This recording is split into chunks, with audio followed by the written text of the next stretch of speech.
আসসালামু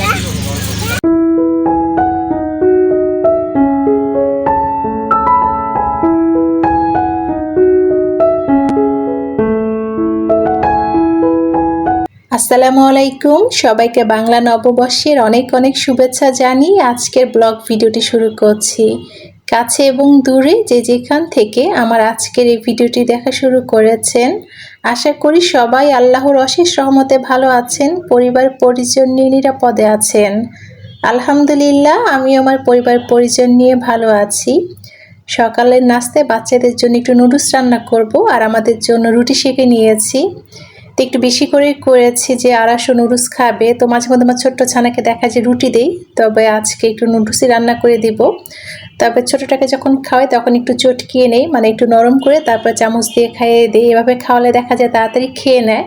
আমি আপনাদের সাথে নববর্ষে সারাদিনের একটা ব্লগ ভিডিও শেয়ার করছি। যদিও ছোট্ট একটা ভিডিও শেয়ার করেছি, তবে সকাল থেকে একদম বিকাল পর্যন্ত কি করেছি, কোথায় ঘুরতে গিয়েছি, একদমই কম খরচে সব কিছু নিয়ে আপনাদের মাঝে আজকে ব্লগ ভিডিওটি শেয়ার করব। আশা করি আপনাদের একটু হলেও ভালো লাগবে। তো আমার ভিডিওর এই পর্যায়ে এসে আপনাদেরকে একবার মনে করিয়ে দিতে চাই, আমার ভিডিওটি যারা দেখা শুরু করেছেন প্লিজ একটা লাইক দিবেন যদি আমার ভিডিওর কোনো অংশ আপনাদের কাছে একটু হলেও ভালো লাগে। আর যারা প্রথম আজকে আমার ভিডিও দেখছেন, আমার চ্যানেলে নতুন, চাইলে কিন্তু আমার ছোট্ট চ্যানেলটি সাবস্ক্রাইব করে পাশে থাকতে পারেন। সকালের নাস্তার পর্ব শেষ করে চলে এলাম পুরো বাসাটাকে পরিপাটি করে গোছাতে। আপসি স্কুল থেকে আমার জন্য এই যে ঘাসফুল নিয়ে এসেছে, দেখতে অনেকটা কাশফুলের মতো। সব বাচ্চারা নাকি মাঠ থেকে মায়েদের জন্য কাশফুল নিয়ে এসেছে, মানে যে ঘাসফুল। তো আপসি আমার জন্য কিন্তু এক মুঠো ঘাসফুল নিয়ে এসেছে। আমি আবার যত্ন করে ফ্লাওয়ার ভাসে রেখে দিলাম ছোট্ট একটা 1 টাইম গ্লাসের মধ্যে একটু পানি দিয়ে। তো পানি দিয়ে রাখলে দেখা যাবে ফুলগুলো সুন্দর থাকবে, শুকিয়ে যাবে না। তো মাশাআল্লাহ, ফুলগুলো কিন্তু পুরো এক সপ্তাহ ধরে সুন্দর আছে এখনো। আমার প্রিয় আপুরা কিন্তু আমাকে প্রতিনিয়ত সুন্দর সুন্দর কমেন্ট করেন। তো আজকে আমার খুব প্রিয় একজন আপুর কমেন্ট পড়বো। আপুটাকে কিন্তু সবাই কম বেশি চিনেন। তো পুষ্পা লাইফস্টাইল থেকে আমার ভীষণ পছন্দের প্রিয় একজন আপু কমেন্ট করেছিলেন আমার গত ভিডিওতে। পুরো একটা চিঠি লিখেছে আপু আমাকে। মনে হচ্ছিল সত্যি আমি পুষ্পা আপুর একটা চিঠি পড়ছি। আপু খুব যত্ন করে অনেক ভালোবাসা দিয়ে কিন্তু আমাকে এই যে এই কমেন্টটা করেছে, মানে একটা খোলা চিঠি লিখেছে। পুষ্পা আপু আমাকে খোলা চিঠিতে লিখেছিলেন, প্রিয় ফারিয়া আপু, তোমার জন্য আমার এই ছোট্ট খোলা চিঠি। ইউটিউব জগতে পথ চলা তুমি ছিলে আমার প্রথম সঙ্গী, প্রথম অনুপ্রেরণা। তোমার ভিডিওগুলো শুধু বিনোদনই দেয়নি, আমার অনেকটা সময় ভালো লাগার কারণ হয়ে থেকেছে। সত্যি বলতে তোমাকে কখনোই ভুলতে পারবো না। কুয়েতে আসার পর থেকে জীবনটা একটু বেশি ব্যস্ত হয়ে গিয়েছে, তাই আগের মতো নিয়মিত তোমার ভিডিও দেখা হয় না। তবুও যখন একটু সময় পাই মনে পড়ে তোমাদের মতো আপন মানুষদের কথা, যারা পর্দার আড়াল থেকেও হৃদয়ের খুব কাছে। তুমি আর তোমাদের মতো প্রতিটা আপুই আমার কাছে খুব স্পেশাল। দূরে থাকলেও তোমাদের জন্য দোয়ার ভালোবাসা সবসময় রয়ে গেছে। আল্লাহ তোমাকে সবসময় ভালো রাখুক, তোমার প্রতিটা স্বপ্ন পূরণ করুক, এই কামনা করি। ভালোবাসা দোয়া রইল সবসময়। অনেক অনেক ধন্যবাদ জানাচ্ছি প্রিয় পুষ্পা আপু, তোমাকে এত সুন্দর করে ভালোবেসে কমেন্ট করার জন্য। তোমার পুরো পরিবারের জন্য অনেক অনেক দোয়ার ভালোবাসা রইল আপু, তুমি অনেক ভালো থেকো। পহেলা বৈশাখের দিন যে ইলিশ খেতেই হবে তা মানি না, তা মানি না। ভর্তা বা যে কোনো মাছ ভাজা দিয়েও কিন্তু সুন্দর পেট ভরে ভাত খাওয়া যায়। আজকে আমি তেলাপিয়া মাছ ভাজা করেছি, আর সাথে এই যে সজনে দিয়ে ডাল রান্না করেছি, আমার ভীষণ পছন্দের। আমরা বাঙালিরা যে কোনো মাছ ভাজা খেতে কিন্তু ভীষণ পছন্দ করি, সাথে ডাল, শাক আর ভর্তা হলে তো কথাই নেই। তবে আমার ভর্তা করতে ভীষণ কষ্ট লাগে, অনেকটা আলসেমি লাগে, তো আজকে আর কোনো ভর্তা করিনি। এই যে সজনে ডাল রান্না করেছি আর সাথে তেলাপিয়া মাছ ভাজা, এই ছিল আমাদের আজকের দুপুরের আয়োজন। স্বল্প খরচে কিন্তু এই যে বৈশাখের জন্য রান্না বান্না করে নিয়েছি।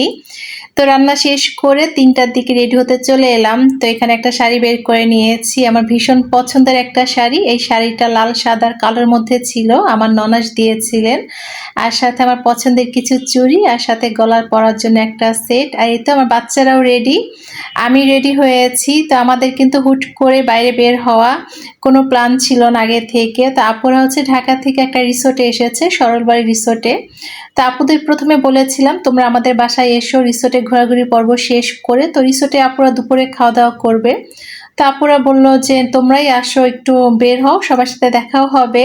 আর আমাদের বাসা থেকে হচ্ছে সরোবর রিসোর্টটা খুবই কাছে, 35 মিনিট সময় লেগেছিল, তবে আমরা রাস্তা ভুল করেছিলাম যার জন্য কিন্তু অনেকটা সময় লেগেছিল। আর এই তো আমার ছোট্ট ছানা ঘুমিয়ে পড়েছে।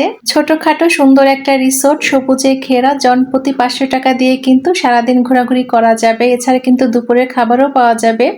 আমরা যেহেতু বিকালের দিকে গিয়েছিলাম আর আপুরা যেহেতু আগে থেকেই ছিল, তো আমাদের কিন্তু প্রবেশ করতে কোনো টাকা লাগে নাই, একদম কম খরচে একদম ফ্রিভাবে কিন্তু সুন্দর ঘুরে এসেছি।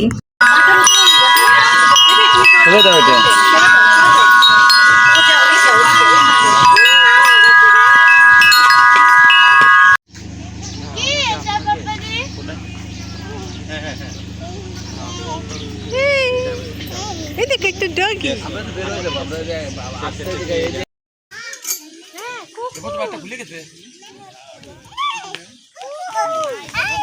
ধরো না ধরো না ধরে না বেবি ধরে না। আসো শোনো,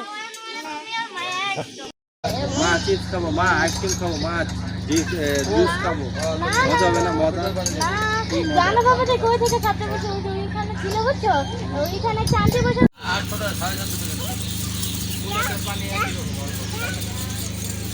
অনেকদিন পরে শাড়ি চুড়ি পরেছি, একটু সাজুগুজু করেছি, সবাই মিলে একটু ছবি তুললাম, ভিডিও করলাম। চুরির শব্দ শুনতে কিন্তু বেশ ভালো লাগে, তাই না? বিশেষ করে কাচের চুরির শব্দ। তো সবাই মিলে সুন্দর একটা বিকাল পার করেছি। আমার ভাগ্নি আমার ছোট্ট ছানাকে পেয়ে খুব খুশি। আমার ভাগ্নির দুটো মিসও এসেছে এখানে। তো সবাই মিলে কিন্তু সুন্দর একটা বিকাল কাটিয়েছিলাম। তো সন্ধ্যার দিকে এই যে পোড়া রুটি আর চা খেয়েছি। চা দিয়ে কিন্তু এই যে পোড়া রুটি খেতে খুব ভালো লাগে। আমার সংসারে টুকিটাকি কাজকর্ম, সাথে বিকেলবেলা পহেলা বৈশাখের ঘোরাঘুরি, সবকিছু মিলিয়ে আমার আজকের ব্লগ ভিডিওটি আপনাদের কাছে কেমন লাগলো ছোট্ট একটা কমেন্ট করে জানালে অনেক খুশি হব। সকলের সুস্বাস্থ্য দীর্ঘায়ু কামনা করে আজকের মতো বিদায় নিচ্ছি। সবাই অনেক ভালো থাকবেন, পরিবার পরিজন নিয়ে নিরাপদে থাকবেন। আল্লাহ হাফেজ, আসসালামু আলাইকুম।